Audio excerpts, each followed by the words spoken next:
All right. Hey guys, Kristen here. You'll notice I'm in a new setting. I'm not at my apartment right now because my internet is out. The technicians came out today and they could not fix it. It might not be fixed for a while. So he just laid down the cutie, the cutie back here. His name is Darius, and he'll probably pop in from time to time because he's really wanting my attention right now, but I really want to do this live video. So, yeah, hopefully Darius will come say hi again soon. He's so sweet. I'm hopping on live today because it's been a long time since I've done one.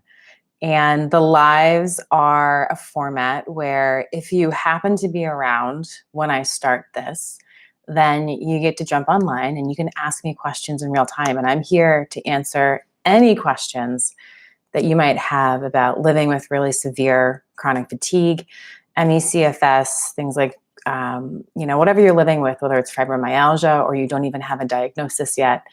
I'm here to answer whatever questions you guys have. Nothing is too out there. Nothing is too personal. I am a completely open book. Okay. So I invite you guys to ask me anything you can. If you're catching this live after the fact, then in the comments, I would love to hear your questions. All right. I'm going to come back and read those and I can answer those in later videos.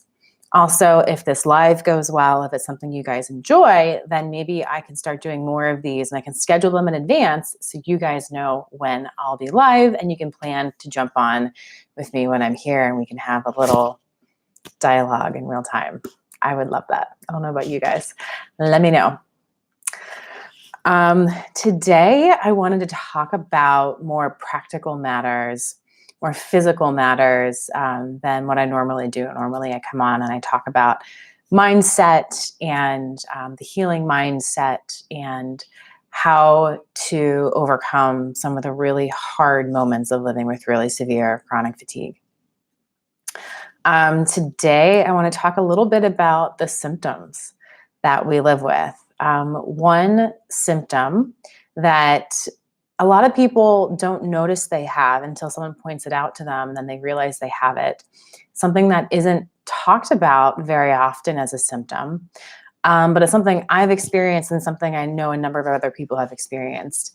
And that is the fact that you don't sweat. When I was at my most ill, when I was mostly housebound, when I was unable to work, when the brain fog and the physical fatigue were at their most severe, and even throughout much of my healing journey, I would not sweat. When I got too warm, instead of sweating, my body just got incredibly uncomfortable, incredibly exhausted. It got to the point where I became fearful of getting too warm because it would just make me feel so terrible. It was exhausting. It would make my severe chronic fatigue worse. And it wasn't until I started to heal to the point where I could work out again and work out hard that after months of doing this, one day I noticed that all of a sudden I was sweating right along here. And it really took me by surprise. And I had to think about it for a moment, like, why am I so surprised that I'm sweating? And I realized it's because I hadn't sweat in at least a couple years at that point. It was something that had been foreign to me, had become foreign to me. And it was joyful for me to sweat again because it was a milestone in my healing journey. It wasn't one I was looking for. It wasn't one I was anticipating. It was one that I discovered in the moment in the process of healing. So what I would like to understand is, how common is this? How many of you guys do not sweat when you get too warm, when you're living with really severe chronic fatigue? Let me know in the comments if you guys can sweat, or if you're like me and you just felt awful when you get too hot. Now, similarly, with very severe chronic fatigue, we can have extreme intolerance to cold. I had also become extremely fearful of getting too cold, because when I got too cold, I would shiver. I mean, it could be 60 degrees. If I felt too cold, I would start shivering and it would exhaust me.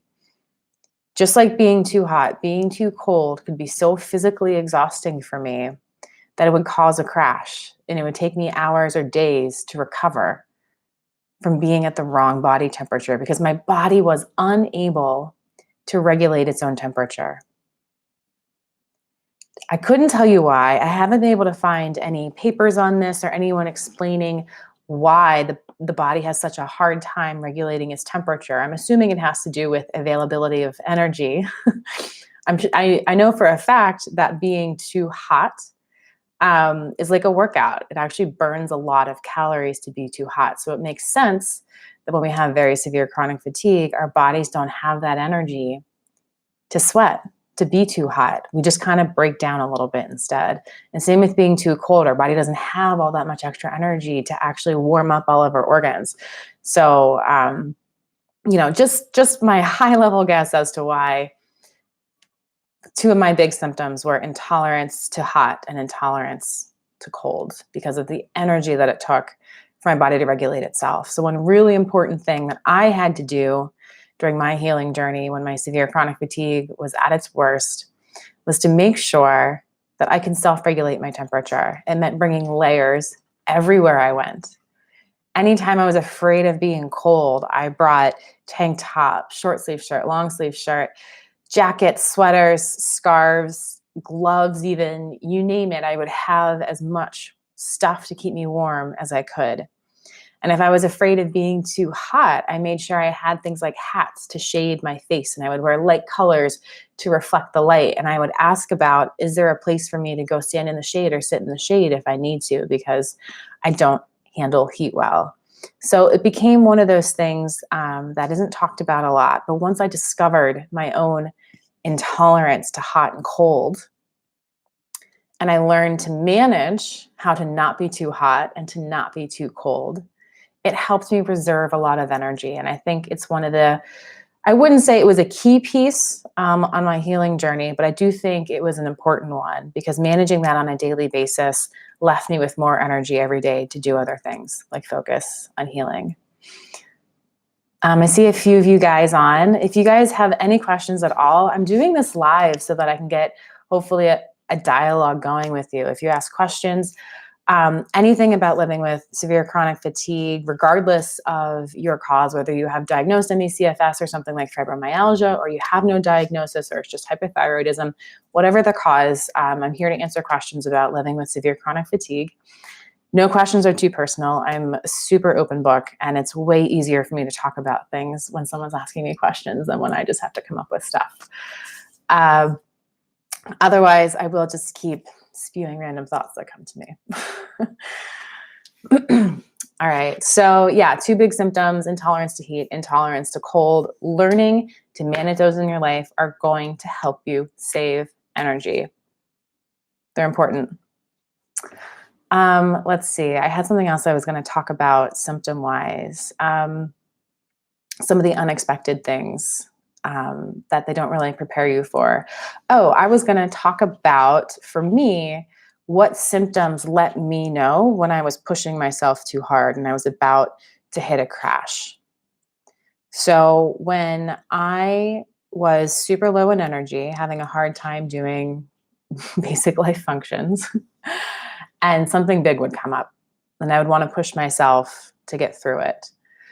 One of the first signs that would hit me that told me that my body was being pushed too hard, that a crash was going to come on, is my vision would go blurry. I wouldn't be able to focus my eyes. They would just kind of space out, and everything would be blurry, and I would be unable to refocus them for a few moments or maybe a few minutes. And if I continued to push myself, the blurry, unfocused eyes would continue to happen more frequently and for longer. And if I didn't listen to that, if I kept pushing anyway, then my breathing would become harder. My breathing would be more labored. And at some point, my muscles would begin to get that tired ache to them. And if I didn't listen to that one immediately, then my muscles would start to give out and I would be on the floor, not of my own volition. I would say early on, before I really learned how to heal, I would push myself and think I was okay until I saw my eyes go blurry. And I thought that that meant that was the first warning sign and that I could push myself up until that point. And it wasn't until a lot later I realized that if I push myself to that first sign of blurry eyes, I've already gone too far.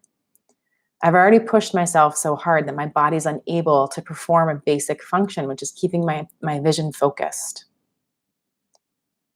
So instead of seeing that as the first warning sign, I started to take it as, I guess, the first sign that I'd gone too far, really. Not a warning sign, but a oops, you've done too much already sign. So I had to start looking for more subtle signs from my body as to what was too much. And what was interesting to me is that once I began looking for more subtle signs from my body as to when to stop pushing, what's too much,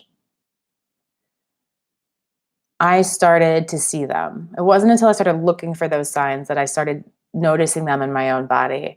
And what I noticed is that my earliest warning signs that I was pushing too hard and that a crash was going to come were actually emotional. I could be in a great mood and I could be pushing and I could be going along and things could be wonderful. And then all of a sudden, I would notice my thoughts would start to get a little more negative. I would start to have a little more doubt creeping in to my mind and my thoughts. I would start to get a little more impatient, maybe even angry about little nothing things. But I still felt like I had energy, so I would still keep going. But later I realized that those changes in emotions were the first subtle signs that I was pushing myself too hard and my body was getting too low on energy. And by learning to use those as my actual first warning signs and resting as soon as I noticed changes in my emotions like that, I was able to start avoiding the more severe crashes. I was able to avoid my eyes going blurry and I was able to avoid the crash that would follow those. So what I want to do is I want to encourage you to start paying more attention to your body on a daily basis, especially when you have a good day, or especially when you're pushing yourself, whether it's a good day or a bad day. Watch for consistency over time. What are some of the physical signals your body's giving you that you have too little energy? The physical symptoms tend to be the more obvious ones, but they also tend to be the later ones. But it's good to understand what they are. What's your late warning signal? Like mine was blurry eyes. What's your late warning signal that you've pushed too far? Is it your breath? Is it your eyes going blurry like me? Is it your muscles getting fatigued? Is it needing to sit down? What is that for you? And I say look for those first because they're easier to find. And then once you understand what to look for, then you can start asking yourself, well, what's happening in my body before those physical symptoms kick in? How can I know when I'm pushing too hard by listening to my body even closer? And you just might find that you also have little tiny emotional signals happening inside of you before the physical symptoms begin to kick in. And as you listen more closely to your body and you start to understand what these things are, and you know the early warning signs as well, by seeing them and knowing them, and then by listening to them and holding yourself back, ending the push crash cycle sooner, you're going to have more energy left over for other things every day. You're going to have more energy left over for healing when you start listening to the early warning signs as well. I got a comment here.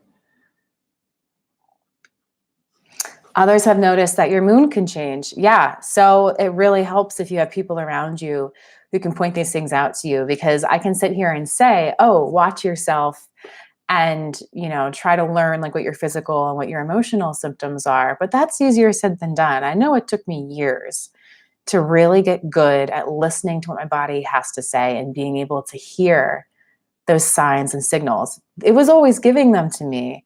I just was always caught up in my head or caught up in a conversation or something. Like I always had my focus everywhere except myself.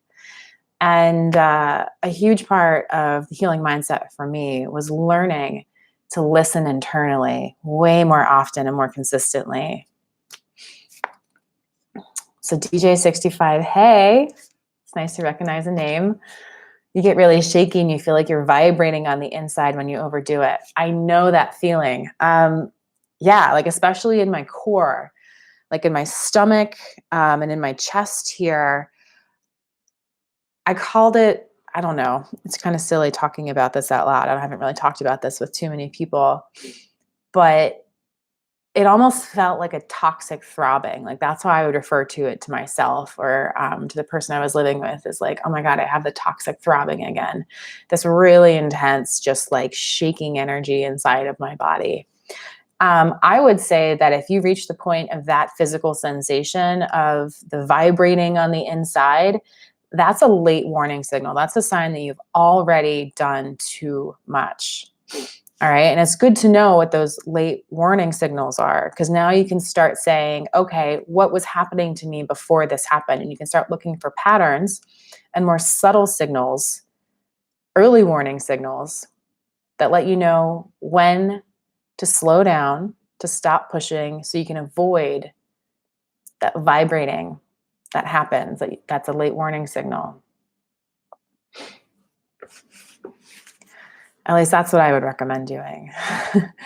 Because, as much as we want to get things done, getting things done and pushing ourselves and reaching these places of the late warning signals doesn't help us heal.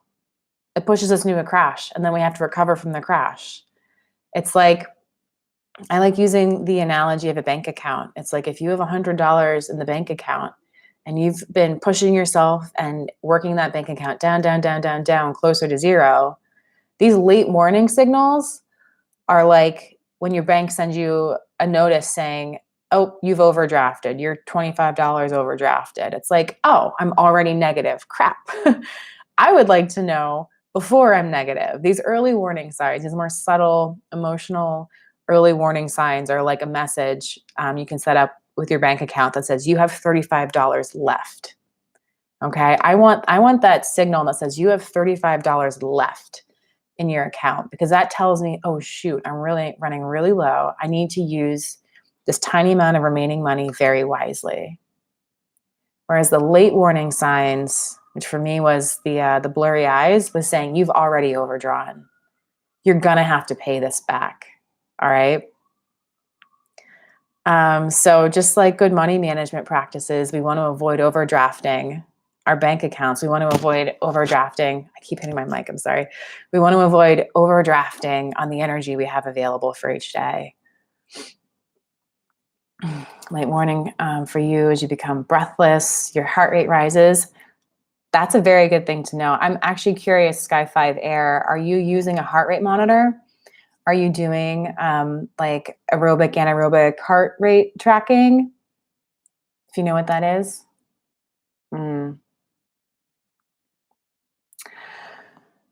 Yeah, DJ 65, feeling like there's poison in your veins, trouble breathing, and extremely exhausted. Those are really similar symptoms to what I had. Yeah, yeah, guys, very similar symptoms here. So when things were extremely severe for me, when I had really, really pushed myself and I had really gone too far, I would become very breathless. I would have to lie down. Like I wouldn't even have the energy to sit up. Even if you propped me up on pillows, like for whatever reason, like it just felt like it took too much energy to be propped up on pillows. I'd have to lie flat on my back. I couldn't breathe. I'd be gasping for air. And then I also had a wheeze. And this wheeze caused the doctors to misdiagnose me as asthmatic for 6 months and ignore all of the other symptoms I had. Even though I've since learned that whole asthma diagnosis was completely bogus to begin with. Yeah, very, very hard to breathe, needing to lie down. And then with the wheeze developing when I had really, really pushed myself too far. And then, yeah, the poison in your veins thing. I know that sensation really, really well. And I'm going to share a little bit about what helped me with that poison in my veins sensation, because I think it kind of literally was. One thing that I was diagnosed with over the years, and I was diagnosed with many, many issues. One of them was something called bromide toxicity, BROMIDE toxicity. Bromides are something that have been introduced into the food supply and into manufacturing in the past, I think, 50 years. And they've become more and more common over time, which means that the levels of bromides in our bodies have increased over the decades. And a huge symptom of bromide toxicity is very severe fatigue. Now, I totally encourage you guys to look this stuff up on your own and talk to your doctors if you have a doctor who's open to having conversations about things like this. It's also easily researchable. The nice thing about bromide toxicity is that it's treated so simply and so cheaply. It's treated with table salt. To address my bromide toxicity, which, by the way, the diagnosis required I'm trying to remember if it was I know it required lab work. I'm trying to remember if it was a urine test or a blood test. I think it was a urine test. I had the bromide toxicity confirmed. I had my iodine levels checked. I had my fluoride levels checked, my chloride levels checked, and also my bromide levels checked in one test. And those are all related because they're all in the same column in the table of elements. So they all have similar chemical properties in the body. I'm not going to go down that rabbit hole too far because I don't know how much bromide toxicity applies to general people here. But after beginning to treat my bromide toxicity, that, for me anyway, that poison in my veins sensation lessened over time to the point where I don't really feel it anymore. And if I do begin to feel it, I actually just up my salt again. And it's great. So what I was taking to treat the bromide toxicity was a teaspoon of salt with water in the morning and a teaspoon of salt with water at night, and then liberally salting my food throughout the day. And it still took, I'd say, months to a year or more to fully treat that, but it really, really helped. And now I also make it a point to limit consuming bromides in the rest of my life. Okay. Bromides tangent over.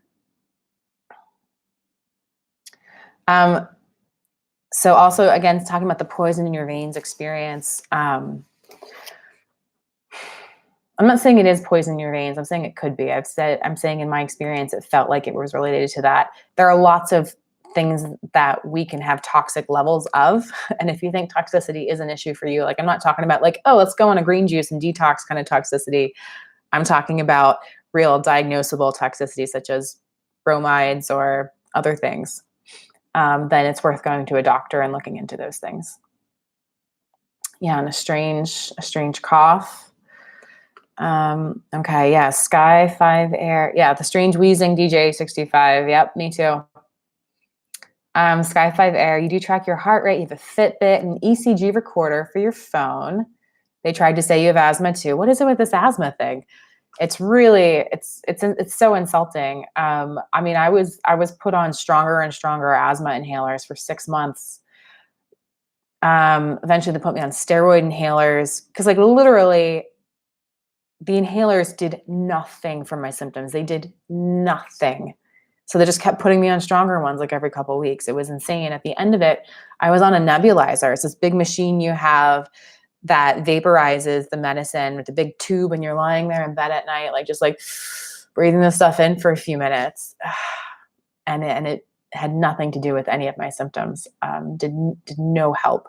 Just trying to drain my bank account at the time. And after I was diagnosed with my initial health issues, my initial health issue diagnoses were a very severe iodine deficiency and hypothyroidism.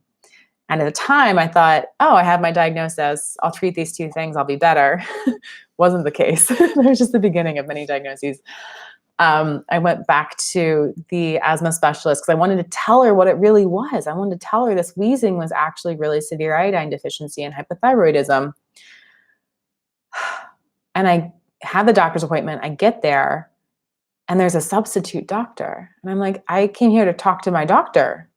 And they're like, oh, well, she's on a vacation right now, so I'm here instead. And I'm like, well, I came to fill her in on my health journey. And they're like, oh, well, we'll just give her a note when she gets back. And I don't think they ever did. So I don't think my doctor ever got that feedback that her diagnosis was wrong, which breaks my heart because apparently other people are getting wrong diagnoses. And I don't know how often these asthma doctors understand that what they're doing isn't accurate.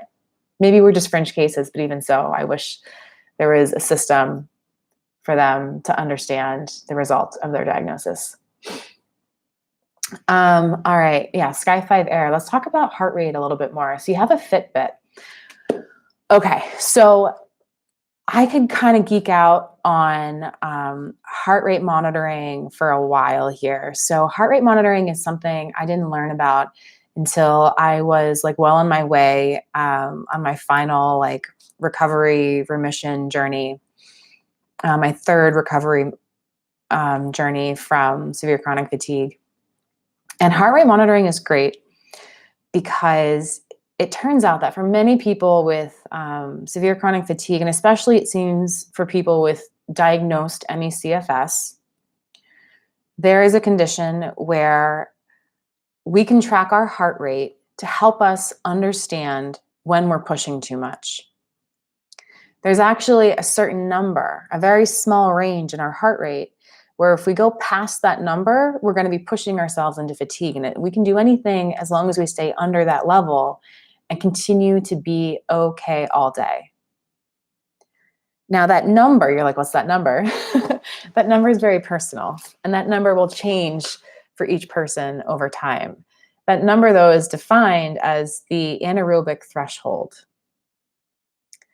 So as long as we stay within that threshold, our bodies are burning energy efficiently through one certain pathway. And it's when our heart rate goes over that threshold, we're burning energy along a different pathway. And for whatever reason, our bodies struggle with burning energy on that second pathway. So we need to avoid it. And the way you find that range for you is really just by doing activities and tracking your heart rate in real time and seeing what heart rate is your tipping point. There's a lot of information on this, actually. Maybe I should probably dig that up and find a way to send that out to you guys.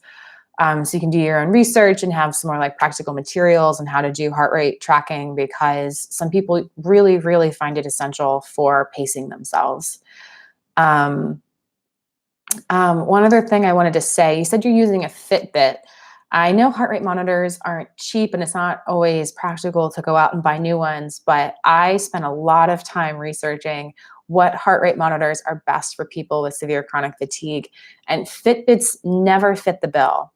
So if you're interested in doing heart rate monitoring on yourself, what you want to look for in a heart rate monitor is something that is reporting your heart rate out in real time. Now, what I learned about Fitbit, it's been a couple of years since I looked, but I'd be surprised if they changed much. Fitbit is actually only ever showing you your average heart rate over the past several minutes. Okay, so that's not real-time tracking. It's an average of what you've been doing over the past 5 minutes.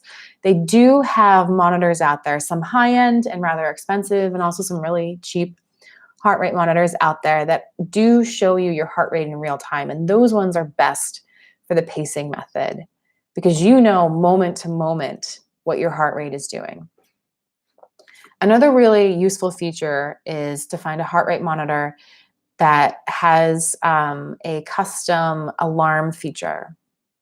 So what you can do is, like, when you are within 5 or 10 beats per minute of your upper threshold, you can have an alarm go off. And that's your early warning signal saying, hey, if you go too much harder, your heart rate's going to go into that bad zone. And you know what happens when you go in that bad zone. So cut it out.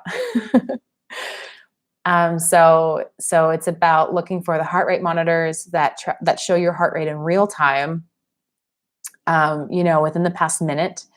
And then also the custom alarms are super, super useful. And then obviously you want something that you can connect to an app so you can look at what you've done over the day.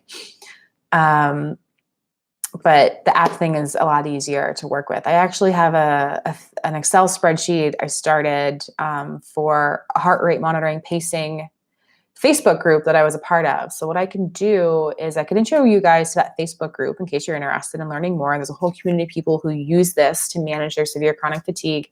And I can share with you this spreadsheet that I created for that community. And that community has continued to keep that spreadsheet up to date. And the spreadsheet, actually I should say what the spreadsheet does. It's a list of different heart rate monitors, and it evaluates them on how good they are for this specific use case. But yeah, recap, heart rate monitoring has been really useful for a lot of people in helping them pace with their severe chronic fatigue, leaving them with more energy and feeling better on a daily basis. Oh, you've been diagnosed with fibromyalgia. Super common. I'm sorry to hear you're in that kind of pain. I was really fortunate to never have that kind of pain along with the severe fatigue, but yeah, it's hard. I want to start commenting on fibromyalgia, but it's hard for me to do because I haven't lived with it. I haven't tested anything out as far as that goes. Yeah. Love a spreadsheet. Yeah. Actually, maybe what I can do, since just the two of you anyway, let me see if I can even find the Facebook group. It's been a long time since I was in there. And maybe I can just post the link now. HRM. There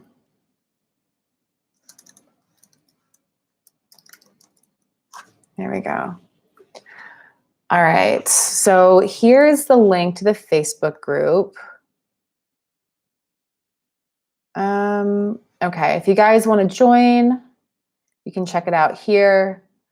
They are really strict about keeping the conversation in the group to just heart rate monitoring. They don't want it to devolve into a general like kind of chronic illness group, which you guys probably know what I'm talking about. But there's really great info in here. And then under files, where did I put that?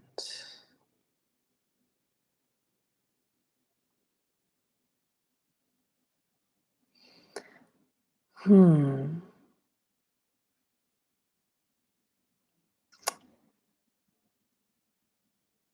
right. Might take me a couple more minutes to find that document.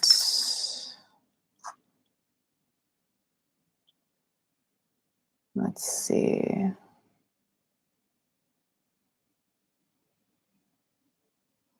Okay, here we go. So let me turn on sharing permissions. Okay, anyone with the link can view, can find and edit. Okay, cool. And then here's the heart rate monitor comparison spreadsheet I created a few years ago. You guys can access that there. Yeah, there's a lot more heart rate monitors in here than last time I looked. People have really been active in keeping this up to date. That's exciting. Wonderful. All right, so there you go, a couple resources for you guys you can check out if you want to learn more about heart rate monitoring and how to use it to help you pace and how you can use it as an early warning sign that, you know, you have $35 left in your bank account sign, not the you're overdrawn sign. You're welcome, guys. So any more questions here? I'm going to give it a couple minutes for any more questions to come in. It's Friday night here in Philadelphia, Pennsylvania. I'm in the Eastern time zone, so it's going on 7 o'clock at night. I'm going to go need to eat dinner before too long here.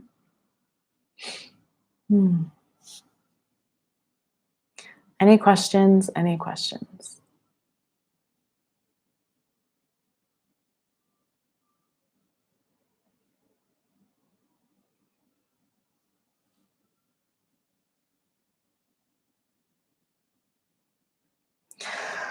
Oh, DJ 65. Yeah, it's really unfortunate that we look so fine when we do get out. When we have a really big important event and we push ourselves to go be part of it and try our hardest to be normal, and we do seem kind of normal, people are like, what's going on? Even if they don't say that, you can kind of tell they're thinking like, how are you so fine? I thought life was so hard for you. It's created problems with a number of my my relationships over the years, relationship with family members, with friends, with partners. Some people have doubted me. Especially the people, I would really say the only people who doubt me are the ones who never witnessed a crash. Anyone who's witnessed a crash understands and gets it. Like they've seen that tipping point I hit and they go, oh, she's okay up to a point. And they don't really understand that point or where it is or why it's different some days. But like when you see someone crash, you know they're not faking, and there's no denying that something is severely wrong with that person. But there's no getting around that, people doubting you. I mean, if someone's going to doubt you and they're not going to come talk to you about it, they're not going to ask you what's going on. They're not going to ask you how they can help you. They're not going to ask about what's going on with you. Maybe they're not really someone you want in your life. And maybe it just means they are going to be in your life and they're just someone you have to stop caring what they think. I've had to do that. It's not a fun answer. It's not a nice answer. It doesn't have a pretty bow on it. But it's the best answer I can give, because learning how to accept that some people are always going to doubt me and think poorly of me because of what I went through and because of how it looked was really helpful for me. It was a turning point to stop losing energy to stress and despair, caring about what other people were thinking. It didn't help me heal.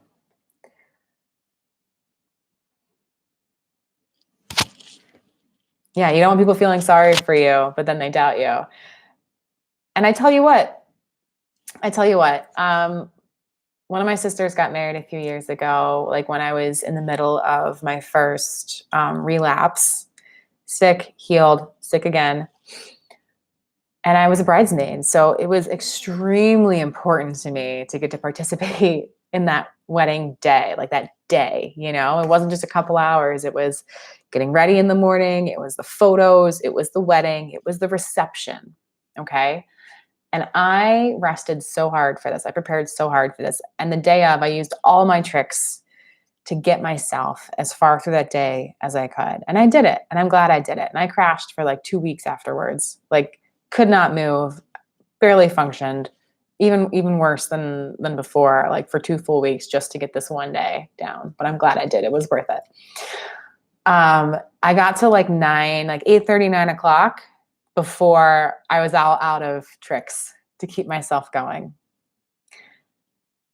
And I was there with my date, and the fatigue kicked in and I continued to fight it a little bit longer. I wanted to stay. I wanted to dance. I got on the dance floor. My cousin pulled me on the dance floor, and like my body just like literally, I wanted to woo. I couldn't even pick up my arms. Like my body physically wouldn't let me dance. And that's when I knew, like, okay, things are getting really bad. I need to go. And my date helped walk me out. Like I was kind of like hanging on to him. He was kind of holding me up, supporting me, so I could walk out of there with dignity instead of being carried out. And I had family members who assumed that I was being carried out because I got too drunk. I had family members who assumed that I was just so wasted that I had to go home early. They didn't believe that I was just tired and needed to go rest. You know, and that was heartbreaking and tragic in the moment for them to believe that of me. But I don't have control over it. If they're not going to believe me, they're not going to believe me, and they're not people I'm ever really going to feel close to, and that's that. Is that hard, and does it suck? Yeah. But I'm not losing energy stressing about what they're thinking of me. I keep it focused on what I need. So I don't know if that's a helpful, I keep touching my mic. I don't know if that's a helpful message, but it is what worked for me. Just learning to let go. And I learned to let go by learning to prioritize what's important to me. What was important to me was whatever helped me hang on to as much energy as I could day to day.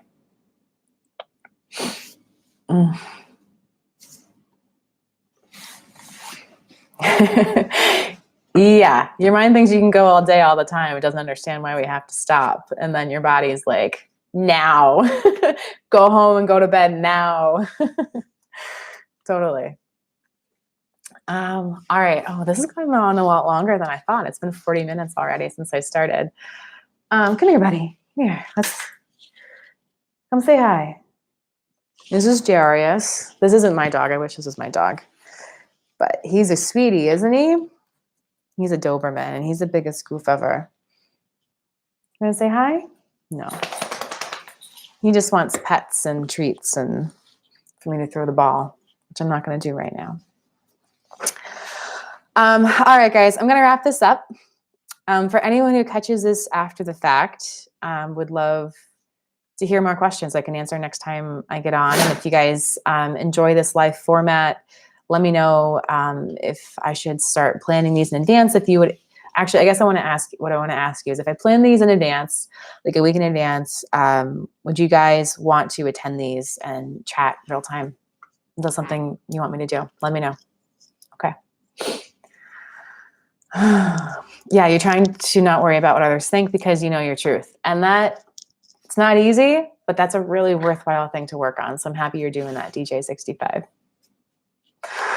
You guys are all on the right path. You guys are all getting there one step at a time. It's just about bringing together each of these little pieces you have into a cohesive methodology, into a cohesive strategy that helps you understand what decision to make day to day. And that's what I'm trying to share with you guys, how to bring it all together so you guys can find the peace of mind regardless of the state of your health, and also finding each of those pieces you need to heal. Love you guys so much. As always, sending you love and health. I'm Kristen.